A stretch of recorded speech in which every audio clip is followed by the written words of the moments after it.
Welcome to the third episode of this series, Fresh Hope for Tea Farmers, as by the new KTDA, or call it a fresh KTDA. In the first episode of this series, we showcased the structure and ownership of KTDA. In the second episode, we traced the journey of tea from the farm to the factory. And in this episode, we pick up the value chain from the factory to the consumer. What are the factors that determine price?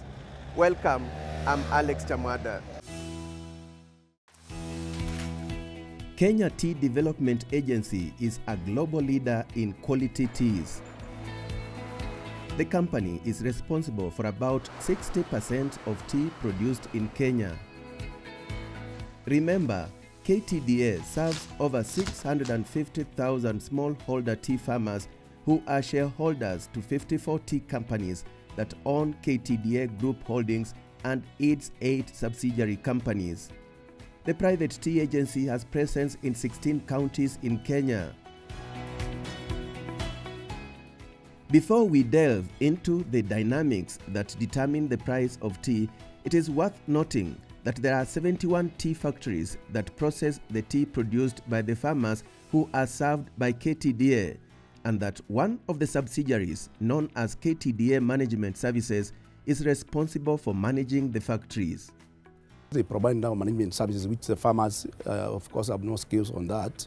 The quality of the tea, the marketing of the tea. Because if you can imagine, if all the 54 factories were to go and market tea, which is an international product, the cost will be too huge to benefit the farmers. So through that aggregation, we are able to save a lot for the farmers. KTDA, like other producers, market their tea mainly through the Mombasa Tea Auction, which is the largest auction of black tea in the world. The auction is managed by the East African Tea Trade Association, commonly known as IATA. We have producer members, they're the ones who offer the tea, they grow the tea and bring it to the auction. Like KTDA is one of our producer members. And then we have buyers. They buy the tea from the auction. Then we have the brokers who are intermediaries between the producer and the buyer. So they offer the tea in the auction on behalf of the producers. Then we have the warehouses. They handle the tea and also provide logistic services around the tea. And then we have the packers who break the bulk and they sell tea in retail. So currently we have a membership of about 273 member organization. KTDA is an active participant in the Mombasa Tea Auction. You are able to see tea as it's being sold on real time. We support it so much because it's a transparent way of ensuring that our tea fetches the highest price because it's based on bidding. The Mombasa auction takes place every week, and KTDA allocates teas for sale to brokers ahead of the auction to sell on its behalf. We go through a process of checking how much tea is available for sale from each factory every Wednesday. Then we are able to allocate a given amount based on our forecast of the market. We look at a number of fundamentals and then we determine how much quantity of tea we can put in the catalog. Once we have determined that, we have a computer program that then calculates and allocates each grade of tea per factory to each broker. And every factory has 2 brokers who are selling the teas on behalf of the factory in the auction. So we try to allocate on a 50-50 basis for each grade and for all the quantity of tea that is being allocated in the auction. The next step is what is known as the printing program. So the printing program is now the totality of the teas from our factories that we are giving for the auction 3 weeks to come. So we give that to the tea brokers usually on Thursdays before noon. It is a timeline that is put so that we observe the cycle. Once we do that, there is a tea sample for each tea. As the tea is being consigned to the warehouse, there is also a sample that has been packed alongside it, a 4-kilogram sample for each lot of tea. That sample is in the warehouse as well. So once we give that printing program, we give it to the broker, we give it to the warehouse, and the warehouse draws those samples and takes them to the broker based on the allocation of tea that the broker has. So if he has 20 invoices, he'll get the 20 samples from those 20 invoices. So all the brokers will be able to get that latest Monday. Then the brokers now will also distribute those samples to the buyers who are registered in the tea auction in Mombasa. The buyers who are coming to the auction will taste the tea, and the broker who is selling the tea will have tasted the tea. And he will also give a feedback to the producer who have produced that tea. So at the end of the day, as we all assemble for the auction, everybody has tasted the teas, and by the time they are coming to the auction, they know exactly what they want from the testing they have done. When the teas come in up for sale, every buyer is able to see the tea that is up for sale. Remotely, wherever they are, they will be able to place their bid. That is, let's say a tea has a value of $2, and you have got a bid of $1.90. So you'll be able to put your bid. I can see the 190. That, so if I'm a broker, I will not maybe take that, because like today we can see where the market is. We've been running the analysis of what has happened within that auction. Then when that buyer bid, the others can also be able to see the bids that are coming in. So they will bid higher than that. The highest bidder gets the tea. Once he will get an invoice from the broker who sold to him the tea. From there, he'll go to the bank, make payment, return the payment documents from the bank to the broker, and the broker will process for him what we call a delivery order to take to the warehouse and enable him collect the teas that he bought. They have a period of time within which to collect teas from the warehouse, but they have 14 days to make payments of the teas they have bought in the auction. It's called the prompt period, 14 calendar days or 10 working days. After 14 days, there's a penalty to it. This money is paid into an account that distributes the monies, payment to the broker, payment to the warehouse, and the net goes to the factory. We transitioned from the open outcry system to an automated system, christened ITTS. Out of this system, they are able to analyze the trends in the market, make forecasts, and be able to analyze the demand scenarios. And you can actually even be able to trace the progression of the bids that the buyers gave. We have what I would call a very easy traceability on the price that is realized for any particular tea. So what factors determine the price of tea? The price is determined by demand and supply, and of course the quality of the tea. So if you have 10 kilos of tea and you have a demand for 50 kilos of tea, then the highest bidder will get those 10 kilos. But if you have 50 kilos and only demand is for 10, then obviously there is more to choose from than the demand is there. So the price is likely to be lower than when it's the other way around. When you come in this auction, you notice that we have teas that cannot even make $1 per kilo of tea that is sold in the auction. And we have teas that are currently at this market doing maybe about $4 or so. So you look at that price parity from less than $1 to about $4, what qualifies the same? It is the quality of the product that you present. Now the quality of the tea is determined by a number of factors.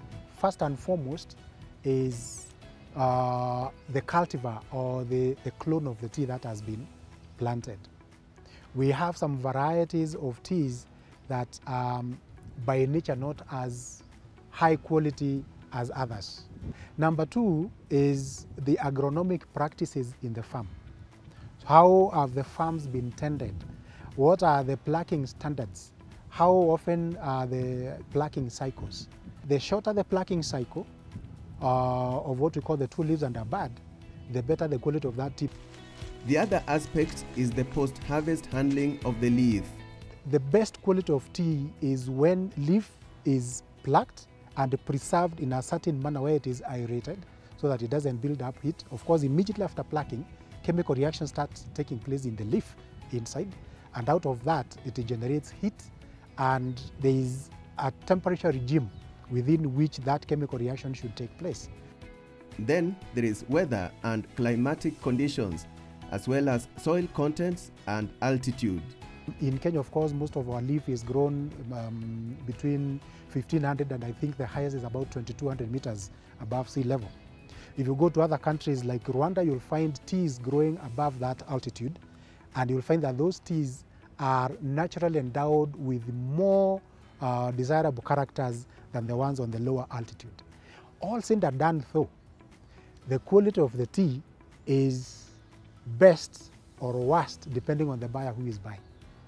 So I might say that one particular sample of tea is very bad, but somebody else might come and say, this is the kind of tea I'm looking for.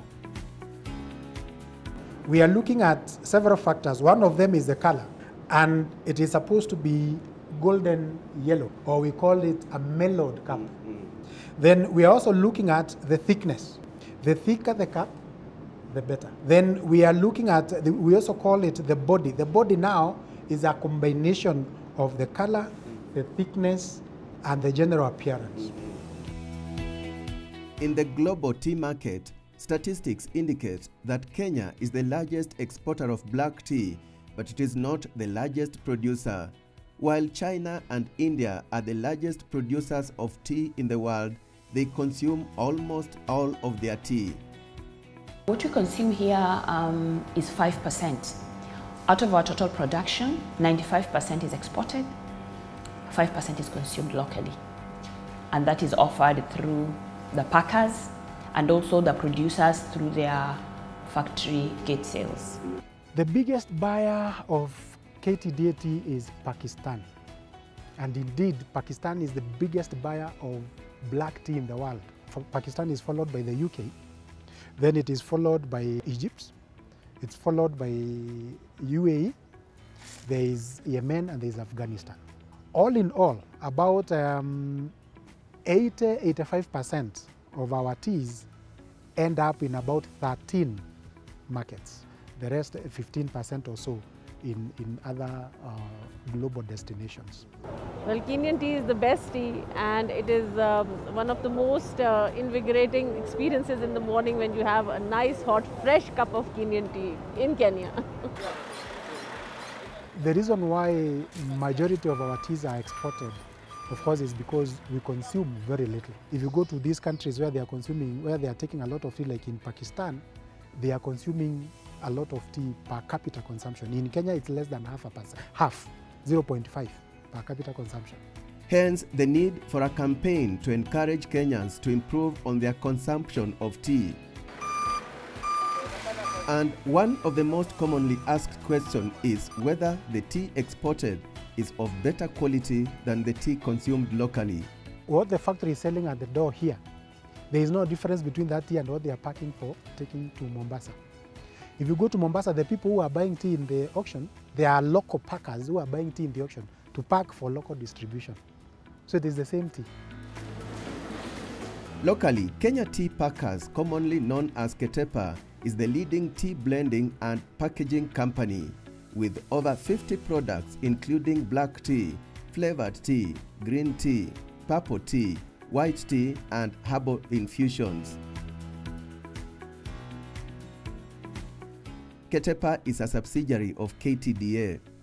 We also give returns to the shareholders, who are the farmers, through the dividends that are paid through the Kenya Tea Development Agency. And these dividends are increased returns to the farmer that have come from our operations as KTDA. Indeed, the dynamics in the sale and marketing of tea are many, and when it comes to payment to farmers, this is what happens. When the tea is sold, the system is such that that money goes directly into the factory account, and the factory then is able to determine how much to pay to the farmer on a monthly basis, semi-annual basis, and annual basis, based on the costs of operations and the revenue thereof, and of course the volume of leaf that was collected. With the reforms that came, we have now gotten even better, paying farmers much earlier, paying them better. We have grown from the days during the authority when the farmer was getting 5 shillings. Today, he's getting 20 shillings for his kilo of tea every month. I would say that I have a happier farmer today than the one of yesterday. Mapato imeongezeka maana pesa sasa imekuja juu. Imetusaidia hata kwa kusomesha watoto, imekuwa rahisi. Hata kuomba kufanya hata table banking, tumepata matumaini maana hata tu kwa tukipata kilo ile mzuri. Indeed, there is fresh hope for tea farmers, and KTDA leadership is promising to continue implementing reforms aimed at enhancing efficiency in the entire value chain in order to ensure the farmer is happy. We want to encourage our farmers and tell them that the future looks great.